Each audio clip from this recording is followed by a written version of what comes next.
নমস্কাৰ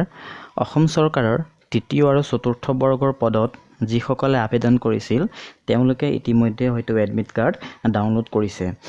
যিদিনাখন আপোনাৰ পৰীক্ষা আছে সেইদিনাখন আমি কিদৰে নিজকে সাজু কৰিব লাগিব সেই কথাখিনিকে আজি এই ভিডিঅ'টোত আলোচনা কৰা হৈছে আপোনালোকৰ এডমিট কাৰ্ডখনৰ তলত যিখিনি ইনষ্ট্ৰাকচন আছে সেইখিনিকে আপোনালোকে ভালকৈ চাই যাব ইয়াতে প্ৰথমতে চাব যে এক নম্বৰ দিয়া আছে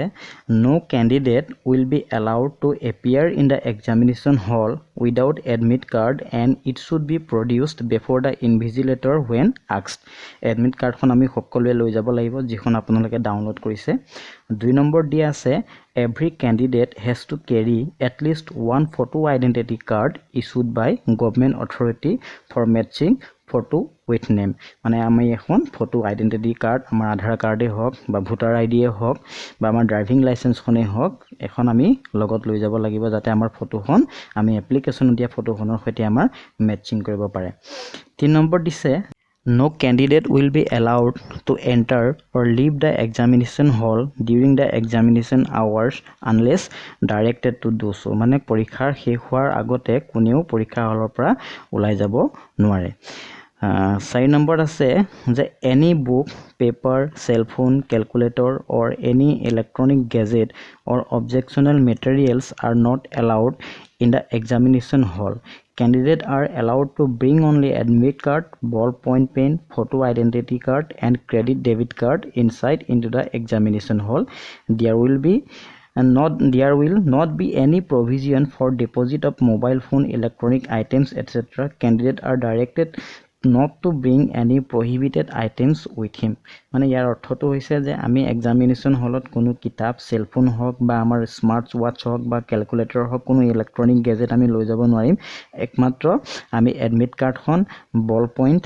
ব্ল্যাক হওক বা ব্লু হওক বা ফটো আইডেন্টিটি কাৰ্ড আৰু আমাৰ যিখিনি এটিএম কাৰ্ড আছে সেইখিনিহে আমাক এক্সামিনেশ্যন হলৰ ভিতৰত লোৱাৰ পাৰমিশন আছে আৰু আমি যদি মোবাইল লৈ যাওঁ বা মোবাইল আমি ডিপোজিট কৰো টেবুলৰ ওপৰত থওঁ সেই ধৰণৰ ব্যৱস্থা এই পৰীক্ষাটোত নাই 5 নম্বৰ আছে যে candidate will have to keep all her belonging and material outside the examination hall at her own risk মানে আমাৰ বেগ বা মোবাইল বা আমি যিকোনো বিলাক বস্তু লৈ যাওঁ কিতাপ লৈ যাওঁ সেইবিলাক আমি নিজৰ ৰিস্কত আমি ৰাখিব লাগিব 6 কৈছে যে any candidate found using unfair means or violating the above or any of the examination rules shall be disqualified unfair means কৰিলে তো disqualified কৰিব simple কথা সকলোৱে জানে Candidate should clearly write his or roll number in the space provided in the question booklet only. এটো খুব সাৱধানকৈ আপোনালোকে কৰিব আমাৰ দুখন পেপাৰ দিব এখন হৈছে ওএমআৰ আমাৰ এনসাৰ কৰিব লাগিব আনখন হৈছে কোৱেশ্চন বুকলেট আৰু ইয়াতে এটা যে ৰোল নম্বৰ লিখা যেটো ঘৰ সেই ৰোল নম্বৰটো আমি এটা স্পষ্টকৈ লিখিব লাগিব কোৱেশ্চন বুকলেটখনত তা 8 নম্বৰ read the question carefully before marking the right answer in the appropriate circle bubble of the OMR answer sheet আপোনালোকে সকলোৱে ওএমআৰ শীট কেনেকৈ এনসাৰ কৰে আপোনালোকে সকলোৱে শিকিছে যে কেনেকৈ আমি সাৰ্কেল কৰিব লাগে আমি অপচন কেটা ভালকৈ পঢ়ি ৰাইট যোনটো এনসাৰ হয় তাতে আমি ধুনিয়াকৈ গোল কৰি দিব লাগিব আমি দুটাত যদি গনকা গোল কৰো আমাৰ গোটে কোৱেশ্চনটো আমি কেনসেল হৈ যাব আনসাৰটো কেনসেল হৈ যাব এটো আপোনালোকে ভালকৈ চাইছে সাগে 9 নম্বৰ দিছে only one circle bubble either a b c or d is to be darkened completely for each answer on the OMR answer sheet মানে আমি যিকোনো এটাতে আমি সার্কেল কৰিব লাগিব ডাৰ্ক কৰি সাৰ্কেল কৰিব লাগিব a হক বা b হক c বা d যিকোনো আনসাৰ হয় যেটো আনসাৰ হয় তাতে আমি ৰাউন্ড কৰিব লাগিব A candidate should not make any stray marks on the OMR sheet OMR answer sheet খন আমি কোনো ধৰণৰ ভাঁজ কৰিব নহব বা তাত কোনো কলমৰ দাগ ব্যৱহাৰ কৰিব নহব এনেকুৱা ধৰণৰ যদি কৰে আপোনালোকে তেতিয়া হলে OMR sheet খন আপোনালোকৰ কম্পিউটাৰ ৰিজেক্ট হ'ব পাৰে সেই কাৰণে যি সকলে হাতত ব্ৰেসলেট বা খাৰু পিনে তেওঁলোকে OMR sheetত কৰোতে সেই ব্ৰেসলেট বা খাৰুখিনি খুলি ললে বেছি সুবিধা হয় ইয়া নখুলিলে কি হয় যে ওই ব্ৰেসলেট বা খাৰুৰ সেই মানে মাৰ্কখিনি OMR sheetত বহি যোৱাৰ ভয় থাকে হয়তো আপোনাৰ OMR sheet খন তেনে কৰাৰ পিছত ৰিজেক্ট হৈ যাব পাৰে Candidate should not staple, fold, pin, wrinkle or damage the OMR answer sheet. হেতু মই যিখিনি কৈছিল হেতু আমি OMR sheet খন খুব সাৱধানে খুব জেন্টলি আমি ব্যৱহাৰ কৰিব লাগিব Sketching, overwriting, tick marking, multiple answering will be considered as a wrong answer. মানে আমি স্কেচ কৰিব নহব আমি সাৰ্কেল কৰাটো ওভাৰৰাইট কৰিব নহব টিক মাৰ্কো দিব নহব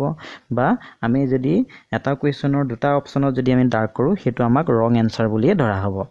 13.2 the candidate will have to sign twice 1 in the attendance roll sheet presented by the invigilator on duty after taking their seat in the examination hall, and the other at the time of handing over the question booklet and OMR answer sheet to the invigilator after completion of the examination. মানে আপুনি পৰীক্ষাত বহাৰ আগতে পৰীক্ষাত বহাৰ সময়ত আপুনি সহি কৰিব লাগিব আৰু কুৱেশ্যন বুকলেট আৰু এনসাৰ शीट জমা দিয়াৰ সময়টো এটা সিগনেচাৰ কৰি আহিব লাগিব। এটো কথা নাপাহৰিব যে আপোনালোকে সিগনেচাৰ কৰিহে এক্সামিনেশ্যন হলৰ পৰা আপোনালোকে ওলাই আহিব। কেसेছ where a candidate has not signed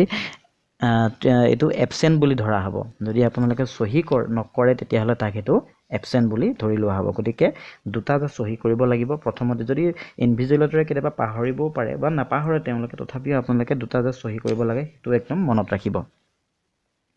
এটা পৰীক্ষা হলত বহাৰ সময়ত আৰু আনটো আমি OMR এনসাৰ शीट আৰু কুৱেশ্যন বুকলেট জমা দিয়াৰ সময়ত। তাৰপিছত নেক্সট 14 পইণ্টটো হৈছে candidate should do all the necessary rough work on the question booklet in the space provided. Rough work should not be done on the answer sheet or any other paper. If any rough work is done on the answer sheet will not be assessed. মানে আমি বিশেষকৈ ম্যাথছৰ কুৱেশ্যনখিনি কৰাৰ কাৰণে আমাক কিছুমান space দৰকাৰ হয়, মানে এক্সট্ৰা আমাক সিটৰ দৰকাৰ হয়। গতিকে সেইখিনি আমি কুৱেশ্যন বুকলেটত তেনেকুৱাকৈ এক্সট্ৰা সিট থাকিব, তাতে আপোনালোকে কৰিবলৈ পাৰিব। আৰু ইয়াতে এটা মই পৰামৰ্শ দিব বিচাৰো, আপোনালোকে যেতিয়া ম্যাথছৰ আপোনালোকে কুৱেশ্যনবিলাক এনসাৰ কৰিব, কুৱেশ্যন বুকলেটত যিখিনি আমাৰ স্পেচ থাকিব তাতে ম্যাথছৰ কুৱেশ্যনখিনি কৰিব আৰু আপোনালোকে পৰাপক্ষত কাট পেন্সিল আৰু ৰবৰ ব্যৱহাৰ কৰিব। তেনে কৰিলে কি হয়, আপোনালোকে মচি এটা কুৱেশ্যন কৰাৰ পিছত সেইটো মচি তাৰ ঠাইত বেলেগ কুৱেশ্যন কৰিব পাৰে। যদি আপুনি কলম ব্যৱহাৰ কৰে হয়তো আপোনালোকৰ কাৰণে স্পেচ কম হ'ব পাৰে। গতিকে কাট পেন্সিল আৰু ৰবৰ আপোনালোকে লগত লৈ যাব। ইয়াৰ পিছৰ পইণ্টটো খুবেই ইম্পৰ্টেণ্ট। এই 15 নম্বৰ পইণ্টত কোৱা হৈছে যে আপোনাৰ যিখন OMR शीट বা এনসাৰ शीट আপোনাক প্ৰভাইড কৰা হ'ব তাতে আপোনাৰ ৰোল নম্বৰ আৰু ফটো অলৰেডি প্ৰিন্ট হৈ আহিব। গতিকে OMR शीटখন আপুনি পোৱাৰ পাছত আপোনাৰ নিজৰ নাম আৰু ফটোখন আপুনি ভেৰিফাই কৰি ল'ব নিজৰ লগত। তাৰ পিছত আপোনাৰ কাৰণে মাত্ৰ এখনেই এনসাৰ शीट থাকিব। ইন কেছ আপুনি যদি কিবা ভুল কৰে OMR शीटখন ফিল আপ কৰোঁতে, তেতিয়াহ'লে এইটো নাভাবিব যে আপুনি এখন এক্সট্ৰা আকৌ OMR शीट পাব, কাৰণ আপোনাৰ কাৰণে ইয়াতে এখনেই OMR शीट প্ৰিন্ট হৈ আহিব। গতিকে OMR খন ফিল আপ কৰোঁতে খুব সাৱধানে আৰু কেয়াৰফুলি কৰিব। 16 পইণ্টটো হৈছে the OMR answer sheet will be provided along with the question booklet. Candidates should fill up the particular in the OMR answer sheet, that is question booklet number, question booklet code, etc. carefully. মানে আমাৰ যিখন question booklet থাকিব তাত এটা সিৰিজ থাকে, হয়তো A থাকিব বা B থাকিব, আপোনালোকে ফটোত মই দেখুৱাইছো, বা C থাকিব। সেই কোডটো আপোনালোকে OMR এনসাৰ शीटত খুব ধুনীয়াকৈ বহুৱাব আৰু কুৱেশ্যন বুকলেটৰ এটা কোড থাকিব, সেই কোডটো আপোনালোকে একদম এজ ইট ইজ এইখিনি কোড অকণ সাৱধান হ'ব, যেনেকুৱা কোড থাকিব সেই কোডটোকে আপোনালোকে OMR এনসাৰ शीटখনত বহুৱাই দিব। 17 পইণ্টত হৈছে the test is of 2 hour duration and will consist of 100 marks. মানে 2 ঘণ্টাত আপোনাৰ 100 কুৱেশ্যন থাকিব। এটো থাৰ্ড গ্ৰেডৰ পোষ্টৰ কাৰণে মই কৈ আছো। ফৰ্থ গ্ৰেডখিনিও প্ৰায় একেই থাকে। The candidate should use black ball point pen only for writing particular on the pages marking responses in the OMR answer sheet. OMR answer sheetত আমি সার্কেল কৰিবৰ কাৰণে হয় ব্ল্যাক পেন নহলে ব্লু পেন আমি ব্যৱহাৰ কৰিব পাৰোঁ। আৰু পেন ব্যৱহাৰ কৰাৰ ক্ষেত্ৰত সদায় চিয়াঁহীত আপোনালোকে নতুন পেন ব্যৱহাৰ নকৰিব। পেনটো যাতে অকমান ইউজ কৰি পেনে লয়, তেতিয়া চিয়াঁহীটো কি হয় আমাৰ OMR ৰাউন্ড কৰাত আমাৰ সুবিধা হয়। 19 পইণ্টত কৈছে the candidate should make sure that the corresponding question booklet code is properly written shaded in the OMR answer sheet by him or her. For example, if the candidate get question booklet code A, then she should fill up A in the box provided in the OMR answer sheet and also shade in the circle A in the OMR answer sheet. In case of any discrepancy in the question booklet, the candidate should immediately report the matter to the invigilator for replacement. মানে আপোনালোকে যেতিয়া question বুকলেটখন পাব তেতিয়া আপুনি সিৰিজটো চাই ল'ব, তাত A হয় নে B হয় নে C হয়। আপোনালোকে যিটো সিৰিজে পায় সেই সিৰিজ নাম্বাৰটো আপোনালোকে ধুনীয়াকৈ OMR शीटত বহুৱাই ল'ব। আৰু কুৱেশ্যন বুকলেটখন পোৱাৰ পিছতে আপোনালোকে যেতিয়া খুলিবলৈ ক'ব কুৱেশ্যন বুকলেটখন, প্ৰথমতে আপোনালোকে পেজ নম্বৰবিলাক চাই ল'ব, সিৰিয়েলি পেজ নম্বৰবিলাক আছে নে নাই। যদি কোনোবা এটা পেজ যদি মিছিং আছে আপোনালোকে ইমিডিয়েটলি ইনভিজিলেটৰক আপোনালোকে কথাটো জনাব। সাপোজ কাৰোবাৰ 5 নম্বৰ পেজৰ পিছত ডাইৰেক্ট 7 আহি গ'ল, মানে 6টো মিছিং হৈ গ'ল, তেতিয়া সেইটো ইনভিজিলেটৰক দেখুৱাব, কাৰণ সেইটো ৰংলি প্ৰিণ্ট হৈ আহা গতিকে এইখিনি আপোনালোকে খুব কেয়াৰফুলি কৰিব নেক্সট কৈছে 20 the question booklet will consist of 100 multiple choice type question all carrying 1.50 mark each for paper 3 and 1.75 mark for paper 4 মানে যিসকলৰ গ্ৰেড 3 কাৰণে দিছে তেওঁলোকৰ 100 question থাকিব আৰু 100 questionত থাকিব তেওঁলোকৰ 150 নম্বৰ আৰু গ্ৰেড 4 কাৰণে 100 MCQ থাকিব আৰু তাত থাকিব 175 নম্বৰ প্ৰতিটো কুৱেশ্যনতে 1.75 কে পইণ্ট থাকিব পেপাৰ 4 খনৰ কাৰণে আৰু বহুতে এইটো মনত ডাউট ৰাখিছে নেগেটিভ মাৰ্কিং থাকিব নেকি এই পৰীক্ষাটোত কোনো ধৰণৰ নেগেটিভ মাৰ্কিং নাথাকে শেষত কৈছে ইয়াতে যে candidate should note that each question is given in multilingual form based in Assamese, Bengali, Bodo, English, Hindi medium version for user convenience and ready reference in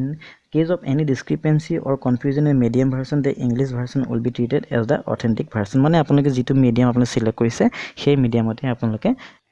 পৰীক্ষাটো দিব পাৰিব বা কাৰোবাৰ